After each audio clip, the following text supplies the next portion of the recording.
여러분, 안녕하세요.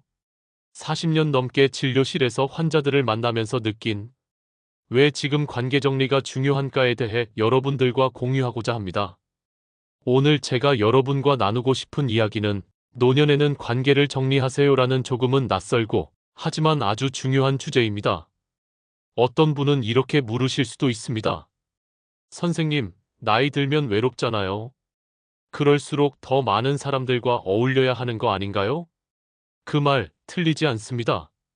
하지만 더 정확히 말하면 좋은 관계는 필요하고 불필요하고 소모적인 관계는 정리하는 것이 필요하다는 겁니다. 제가 진료실에서 만난 수많은 노인분들 중 의외로 많은 분들이 사람 때문에 병이 나고 사람 때문에 병이 더 깊어지는 경우가 있었습니다. 사례 먼저 하나 소개해 드릴게요. 79세 여성 박모 씨는 몇 달째 소화가 잘 안 되고 어지럼증이 반복된다고 찾아오셨습니다. 검사상 큰 문제는 없었습니다. 하지만 진료 중 이런 이야기를 털어놓으셨어요. 딸이랑 같이 사는데요. 제가 뭘 하면 늘 싫은 소리 해요. 같이 살지만 말을 안 하게 돼요. 숨이 막혀요. 이런 환경 속에서 몸이 아프지 않을 수 있을까요? 이건 단순한 위장 문제가 아닙니다. 지속적인 스트레스와 억눌림이 만든 몸의 반응이죠. 노년은 단순히 시간이 많은 시기가 아닙니다. 우리 삶의 정리가 필요한 시기입니다. 건강, 재산, 마음, 시간. 그 중에 관계는 가장 미묘하고 어렵지만 가장 큰 영향을 주는 요소입니다. 오늘 이 시간 우리는 관계를 정리하는 법에 대해 하나하나 이야기해 보려고 합니다. 우리가 흔히 생각하는 건강은 몸의 상태만을 의미하진 않습니다. 최근에는 정신적 사회적 건강이 전체 건강의 큰 축이라는 이야기를 많이 하죠. 특히 노년기에는 관계가 건강에 미치는 영향이 젊었을 때보다 훨씬 큽니다. 제가 진료 중 만난 82세 남성 김모 어르신은 평소 혈압이 불안정하고 불면증이 심해 약을 계속 받고 오셨던 분입니다. 그런데 진료 중 제가 드린 질문 하나가 큰 반전을 가져왔습니다. 요즘 가족들이나 지인들과 자주 연락하세요? 그분이 잠시 말을 멈추시고 말씀하셨습니다. 사실 형제하고는 10년째 연락을 안 하고 있습니다. 누가 먼저 죽나 보자 하고 끊어졌어요. 그 말씀을 들은 순간 저는 약을 바꾸기 전에 감정의 응어리부터 풀어야 한다는 생각이 들었습니다. 그 후로 약보다는 감정을 글로 써보게 하고 상담을 권유드렸습니다. 그 결과 3개월 후 잠을 더 잘 주무시게 되었고 혈압도 서서히 안정되기 시작했습니다. 이처럼 풀리지 않은 관계, 얽혀있는 감정은 몸에도 영향을 줍니다. 만성 스트레스, 고혈압, 소화장애, 만성 피로, 우울증, 이런 질환들 단순히 약으로 해결되지 않습니다. 특히 가족 간의 갈등, 친구와의 묵은 감정은 약보다 더 큰 독이 됩니다. 관계를 정리한다는 건 그저 사람을 끊어낸다는 뜻이 아닙니다. 자신의 건강을 지키는 선택이라는 걸 기억하셨으면 좋겠습니다. 노년의 인간관계는 꼭 필요한 사람만 남기세요. 우리는 평생을 살면서 수많은 사람들과 관계를 맺습니다. 가족, 친구, 직장 동료, 이웃, 친척. 그런데 정작 노년기에는 많은 사람보다 좋은 사람 한 명이 더 중요합니다. 제가 진료실에서 만난 74세 여성 이모 어르신은 평소에는 건강하셨지만 최근 원인을 알 수 없는 무기력증을 호소하셨습니다. 검사 결과는 모두 정상이었습니다. 하지만 대화 중 이런 말을 하셨어요. 동네 친구들하고 만나면 오히려 더 힘들어요. 남 얘기하고, 남 흉보고, 비교하고, 집에 오면 너무 피곤하고 불쾌해서 아무것도 하기 싫어요. 그분에게 저는 이렇게 말씀드렸습니다. 그 관계 꼭 유지해야 할까요? 며칠 후 다시 오신 어르신은 말했습니다. 선생님 말 듣고 일부러 거리를 뒀더니 너무 편해요. 예전보다 표정이 밝아졌대요, 가족들이. 노년에는 감정을 뺏는 사람보다 감정을 나누는 사람이 중요합니다. 내 이야기를 들어주는 사람, 나를 평가하지 않고 있는 그대로 봐주는 사람, 만나고 나면 오히려 기분이 좋아지는 사람, 이런 사람 한두 명이면 충분합니다. 오히려 억지로 유지하는 관계는 스트레스의 원인이 됩니다. 어르신들 중에는 이렇게 말씀하시는 분도 많습니다. 그냥 예의상 오래 알던 사이라 끊긴 그렇고, 그럴 때는 자연스럽게 간격을 두는 것부터 시작하세요. 전화를 먼저 하지 않는다. 모임을 피한다. 카카오톡 답장을 늦춘다. 이런 작은 변화가 결국 내 삶을 가볍게 만듭니다. 노년에는 인간관계를 확장하는 것보다 선택하고 정리하는 것이 더 건강한 방법입니다. 그 선택은 이기적인 게 아니라 현명한 겁니다. 다음으로 가족이라도 거리를 둬야 할 때가 있습니다. 가족은 인생에서 가장 가까운 존재입니다. 하지만 때로는 가족이 나의 가장 큰 스트레스가 되기도 하죠. 노년기에 가족과의 관계는 더욱 민감해집니다. 함께 있는 시간이 많아지고 의존도는 커지고 기대치도 높아지기 때문입니다. 제가 예전에 진료했던 76세 이모 어르신, 남편은 80세였고 아들은 50대 중반의 장성한 나이였지만 한 집에서 함께 살고 있었습니다. 그 어르신은 늘 우울감을 호소했고 불면증에 시달렸습니다. 심지어 체중도 줄고 있었죠. 제가 물었습니다. 혹시 가족과의 갈등은 없으신가요? 그분은 눈물을 글썽이며 말했습니다. 아들이 저를 무시해요. 제가 뭐라 말하면 엄마는 몰라 하며 말을 끊어요. 며느리도 제 눈치를 보지만 같이 살다 보니 불편하대요. 저는 어르신에게 이렇게 말씀드렸습니다. 같이 사는 것이 무조건 효도는 아닙니다. 오히려 서로의 삶을 망가뜨릴 수도 있어요. 그 후 어르신은 가까운 곳에 작은 임대주택으로 이사를 가셨고 일주일에 한 번 아들과 만나 식사만 하기로 정했습니다. 2달 후 어르신의 우울감은 눈에 띄게 줄어들었고 표정이 훨씬 밝아졌습니다. 가족이라고 해서 모든 감정을 다 받아줘야 할 의무는 없습니다. 오히려 가족이기 때문에 더 예민해지고 더 상처를 주기도 하죠. 특히 아래와 같은 가족은 거리를 두는 것이 필요합니다. 나를 무시하거나 말을 자주 끊는 가족, 내 이야기를 듣지 않고 자기 주장만 하는 가족, 경제적 의존을 당연하게 여기는 가족, 잦은 비난이나 정서적 학대를 하는 가족. 실제 현실에서는 어떻게 해야 할까요?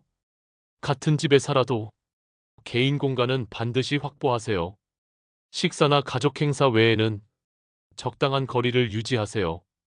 통화나 메시지도 내가 원할 때만 하세요. 감정이 격해질 땐 말을 아끼고 물리적 거리를 두세요. 우리는 오랜 세월 가족을 위해 살아왔습니다. 하지만 노년에는 내 감정을 지키는 것이 먼저입니다. 사랑하기 때문에 거리 두는 것, 그것도 지혜로운 관계의 한 방식입니다. 다음으로는 친구와의 거리, 가까이 할수록 건강에도 약이 됩니다. 나이가 들수록 가족보다 친구가 더 큰 힘이 됩니다. 같은 시대를 살았고 비슷한 아픔과 기쁨을 공유한 친구는 노년기에 큰 정서적 지지와 위로를 줍니다. 제가 진료하는 환자 중에 78세의 박모 어르신이 계십니다. 이 어르신은 혼자 사시지만 항상 밝고 활기차셨어요. 건강도 비교적 양호했고 치매 위험도 낮은 편이었습니다. 제가 물었습니다. 어르신은 혼자 사시는데도 표정이 참 좋으세요.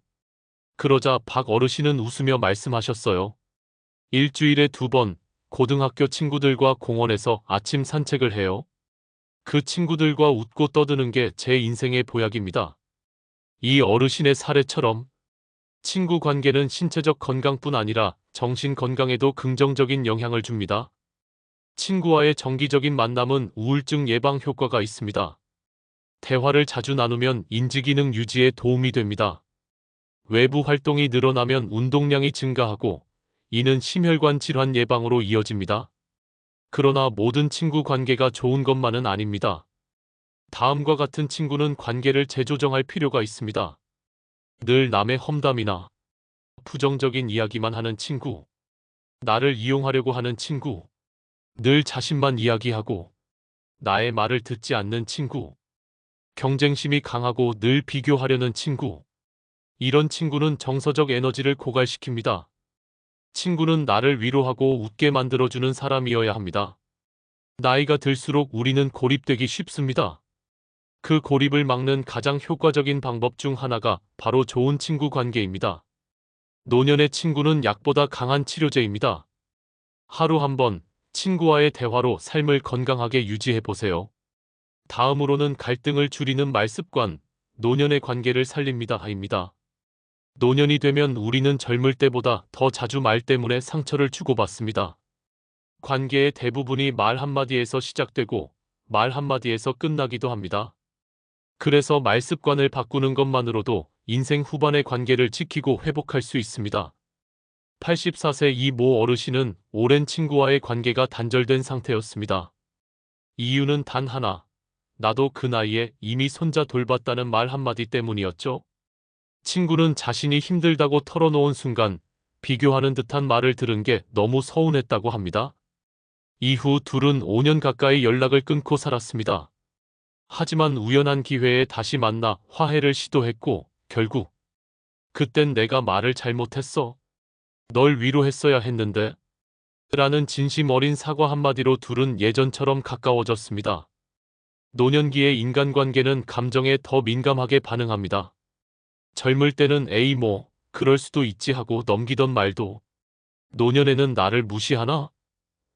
내 인생을 폄하하나? 이런 식으로 받아들여질 수 있습니다. 그래서 중요한 건 말의 선택, 말의 순서, 말의 태도입니다. 갈등을 줄이는 말습관 5가지가 있습니다. 비교하지 말기. 나 때는 더 심했어. 내가 더 아파봤어. 이런 말은 위로가 아니라 오히려 상처입니다. 경청하기. 상대가 말할 때는 끝까지 듣고 중간에 끊지 않기. 고개를 끄덕이며 눈을 맞추는 것만으로도 큰 공감입니다. 말의 톤과 표정. 내용보다 더 강력한 전달력은 말투와 표정에서 나옵니다. 부드러운 말투, 밝은 표정은 그 자체가 좋은 대화입니다. 조언보다 공감 먼저. 누군가 고민을 털어놓았을 때 내가 보기엔 말이야. 이런 조언보다는 그랬구나. 많이 힘들었겠네. 이 한마디가 관계를 따뜻하게 합니다. 사과를 두려워하지 않기. 그 말은 내가 잘못했어. 기분 나빴다면 미안해. 이런 말 한마디가 10년의 벽도 무너뜨릴 수 있습니다. 제가 진료하는 76세 여성 환자분은 딸과의 관계가 멀어진 상태였습니다. 딸이 워킹맘으로 육아에 지쳐 힘들어할 때 그건 내가 너무 예민해서 그래 라고 말한 것이 원인이었습니다. 그 한마디에 딸은 마음을 닫았고 그 후 연락이 점점 줄어들었지요. 하지만 어머니가 딸에게 편지를 썼습니다. 그때 내 마음을 이해하지 못해서 미안하다. 그 진심 어린 말에 딸은 눈물을 흘리며 화해를 요청해 왔습니다. 노년기의 말은 단순한 언어가 아닙니다. 관계를 살리고 내 삶을 편안하게 만드는 열쇠입니다. 매일 누군가와 나누는 말 한마디가 나의 하루를 따뜻하게 만들고 상대의 인생도 건강하게 바꿀 수 있습니다. 노년의 지혜는 듣는 데서 시작되고 부드러운 말 한마디로 완성됩니다. 지금 이 순간 내 말 한마디가 사랑을 심고 있는지 돌아보는 시간 되시길 바랍니다. 마지막입니다. 정리된 관계는 삶을 가볍게 합니다. 나이가 들수록 우리가 지켜야 할 것은 건강만이 아닙니다. 마음의 평온, 인간관계의 단순함, 그리고 내 삶의 여백도 함께 챙겨야 합니다. 불필요한 관계를 정리하는 용기, 그리고 홀가분한 삶의 시작입니다. 제가 진료하던 81세 남성 환자 한 분은 항상 혈압이 높고 불면증을 겪고 있었습니다. 진료실에서 대화를 나눠보니 그분의 스트레스는 가족 모임에서 오는 갈등이었습니다. 아내의 형제들과 얽힌 금전 문제, 자녀 간의 불화, 그리고 손주들을 둘러싼 비교와 눈치. 그는 매번 가족 모임이 끝나고 나면 밤잠을 이루지 못했습니다. 하지만 이젠 그런 모임은 빠지겠습니다라는 결정을 내리고 난 뒤부터는 수면도 좋아졌고 혈압도 안정되었습니다. 그는 말했습니다. 나이 들면 사람보다 내 평안이 더 소중하다는 걸 알겠더군요. 노년기의 삶은 이미 많은 걸 해냈고 더 이상 억지로 감정을 억누르며 살아야 할 이유가 없습니다. 하지만 우리는 이런 말을 자주 듣습니다. 그래도 가족인데 어떻게 안 봐? 친구가 오래된 사이인데 어떻게 끊어? 하지만 묻고 싶습니다. 오래된 관계가 내 마음을 상하게 한다면 정말 계속 유지해야 할까요? 정리해야 할 관계의 신호 5가지가 있습니다. 만나고 나면 유난히 피곤하고 우울한 사람, 늘 나를 비난하거나 평가하는 사람, 내 말을 듣지 않고 자기 이야기만 하는 사람, 거절이 어려워 늘 이용당한다고 느끼는 사람, 나의 삶의 방향을 흔드는 사람, 이런 관계는 가볍게 줄이거나 거리를 두는 것이 결국 내 삶의 평온을 위한 결정이 됩니다. 한 여성 환자분은 70대 후반이었고 오랜 친구와 50년 가까이 관계를 유지해왔습니다. 하지만 그 친구는 항상 그녀를 경쟁 상대로 여겼고 연락할 때마다 자식 자랑, 본인 건강 자랑만 늘어났습니다. 듣는 이 여성은 늘 자존감이 떨어지고 마음이 무거웠죠. 그녀는 결국 조심스럽게 연락을 줄이고 자신이 편한 사람들과 소모임을 만들었습니다. 6개월 뒤 그녀의 모습은 눈에 띄게 밝아졌습니다. 그녀는 말했습니다. 사람 수가 중요한 게 아니었어요. 나를 편하게 해주는 사람, 딱 셋만 있어도 충분하더라고요. 우리는 관계를 줄이면 외로움이 밀려올 것 같아 두려워합니다. 하지만 사실은 그 반대입니다. 불필요한 관계를 정리하면 진짜 소중한 사람과의 관계가 더 깊어집니다. 그리고 그 안에서 우리는 진정한 안정감과 친밀감을 느낄 수 있습니다. 말과 행동의 구체적 팁을 드리겠습니다.